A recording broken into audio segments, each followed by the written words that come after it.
What is a dirty business tactic that you know and everyone should be aware of it? People lie about salary, starting pay, raises, etc. all the time. Learn to play hardball. For a multi-million-dollar company, another $10 $20K is nothing. My office had a lockdown on raises over 3%, and going into an annual review I learned that my boss had lied and underpaid me for the starting position. He claimed they had a $60,000 budget for the position and couldn't exceed it. I found out the last person in the job got paid $75,000. So I got an offer from a competitor for over double my current pay, knew they couldn't afford to lose me with the amount of work coming in, and slid my offer letter over to my boss during the review. They matched the offer, gave me a $10,000 bonus up front, and even cut me into a percentage of a business line. The meeting was awkward as hell, and it was difficult to do, but it's business. I know a guy who does pest control who specializes in raccoon removal. He takes the raccoons from one house in one neighborhood, then takes and releases it in another neighborhood, then waits for the people there to reach out to him to remove the raccoon from their home. The closing down sale in the shop that never closes down. It's just in closing down sale mode continuously. I'm amazed shops are allowed to get away with this. In Nova Scotia, Canada, severance pay is paid on the average of your last 30 days of pay. This means that some companies will actually reduce your hours to minimum your last month with them if they are going to lay you off. Happened to me wife. She worked for this company for 5 years, worked 35 plus hours per week, suddenly she wasn't getting shifts. Boom, layoff notice. Happened to other folks too. Debt collectors will have detectives call you from a number that appears to be a legitimate law enforcement agency when you Google it. It's actually a spoofed caller ID using a legitimate agency's fax number. The detective will threaten arrest and throw around names of local judges. The debt collector will claim to not know the detective who left the message, but will be willing to take care of your debt. Edit time, yes, it's illegal, but it's very hard to prove, and that's why they do it. Law enforcement or courts will only call you in the case of theft, like a hot check, but will never call for an old debt. It's civil and they don't have jurisdiction. Jacking Google business pages. Basically, if a Google business listing isn't claimed and controlled by a competing company can weasel their way in and direct people to their business by, say, changing the phone number. There was an article recently about how drug counselors in the Philadelphia area had it happen to them. Their listing phone number was changed to an 800 number, which directed callers to an inpatient rehab facility in Florida. It was discovered when one of these counselors started noticing his patients suddenly not showing up. He called one of them and found out he was at this facility in Florida. Mattress stores that have they find it anywhere else for cheaper, you get your money back. Deal contract with the manufacturer to make the exact same model of bed, but with a model name specific to that store, so nobody can ever cash in on that deal. The three-tiered pricing approach, especially for things like roofing or basement waterproofing. The contractor starts with a ridiculously high-priced quote for way more stuff than you asked for, steps down to a more moderate quote of what you wanted with a few bells and whistles, then the third quote is for what you requested. This gives you the illusion of choice and reduces sticker shock, because although your requested absolute minimum service is really expensive, it's only half the cost of their recommended repairs.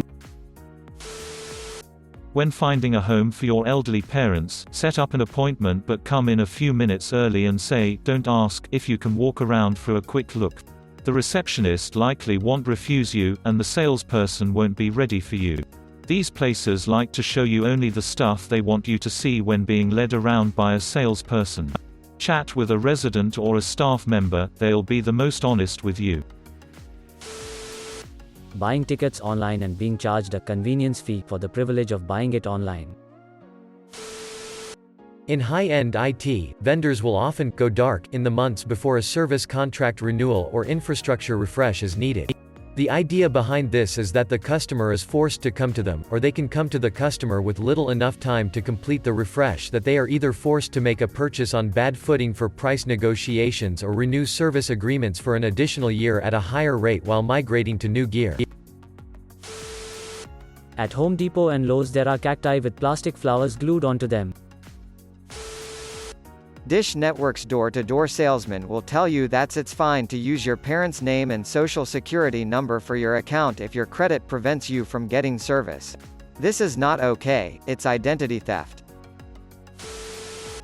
Maybe not dirty, but incompetent contractors will often way underbid jobs.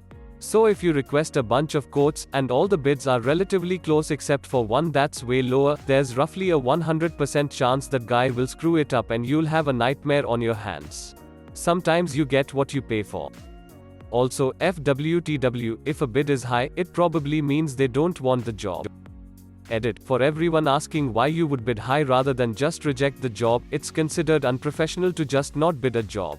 It leaves a sour taste in customers' mouths when you just outright don't even give them a price.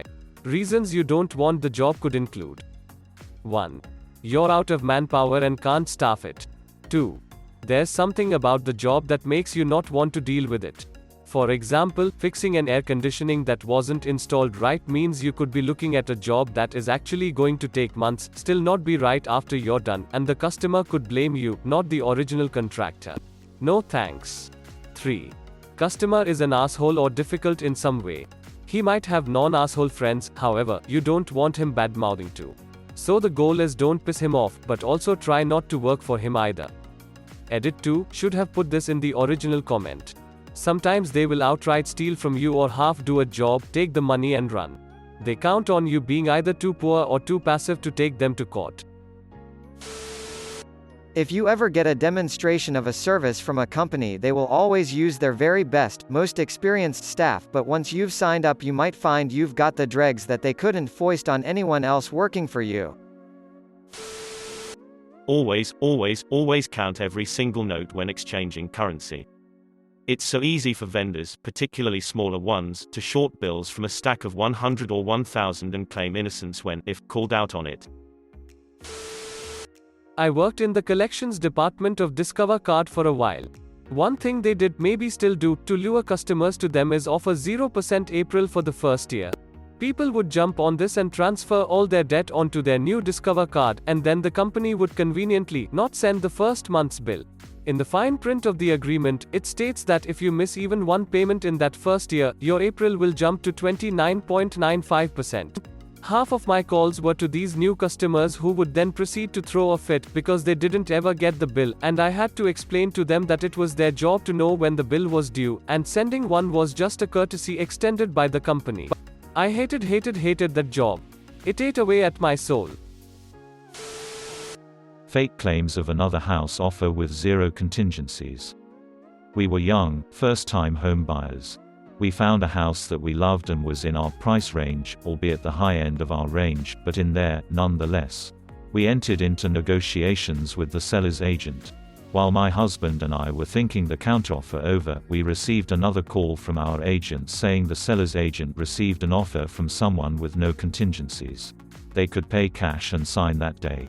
We knew we couldn't complete with that, and our agent urged us to rush over to her office to sign the counter-offer and hope they would accept it since we made our offer first.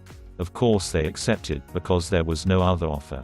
After all this went down, we were sharing our story with family and friends, and we came to realize the seller's agency plays this card frequently. I wish my husband and I had been in a better place to fight their tactics, but we were buying in a location that didn't have many good houses in our price range. 2 years later, and we are pleased with our home, just not our mortgage. Petco will sell you non-aquatic plants specifically for your aquarium that will poison everything in the tank. Offering insurance on anything that does not have the potential to be financially debilitating. Want to insure your DVD rental? Fuck off. Buying a car from a buy here, pay here dealership. You put $500 or $1,000 down, they say you are approved, and you drive the car home. 2 days later the dealership calls and says that they couldn't get you financed at that down payment and interest rate, so we need an additional $2,500 down and your interest rate doubles. If you don't have the extra money, they take the car and your original down payment. This is in us. When I was in the process of moving into my current home, I transferred the title of my old home and land to my sister because she was buying it and moving in when I left. Within the next few weeks she started getting all the "welcome to the neighborhood" coupons and flyers. She didn't even change her address, so I assume companies track title changes with the Register of Deeds. The sketchiest was a pest control company claiming to have an existing account on the property and recommending she continue to use their services. They detailed dates and changes, referenced termites. It was all lies. All the dates shown were while I owned the property, and I never even heard of this company before she received that letter. Edit, a word.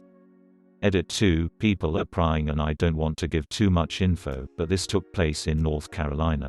I am aware that title changes are public record, but I was surprised by the speed. The small town I live in can take up to 2 months to update their online public databases. Clearly there are ways to get the info I was not aware of. In France it's hard to fire or lay off people, so when big companies need to clean house a bit, they move the office to a new location quite distant from the current one. In the process they reduce the office size from 50,000 seats to 30,000 because they've estimated that amount of people will resign rather than endure a 4 hours commute. But officially, totally you still have your job if you want, we are not laying you off, but I need you in the office every day. Or you could resign if you don't like the new location. Nestlé did that, and apparently it's fairly common now for multinationals around Paris. I waited tables in a restaurant and one time I decided to pour a cup of soup into an empty bowl. A bowl of soup costs a good bit more than a cup of soup at the restaurant. The cup filled up the bowl to the top. If you're buying a used car, or any car for that matter, the check engine light should temporarily come on when you start the vehicle. If it doesn't, the dash has been tampered with to mask a potential issue. Consider subscribing.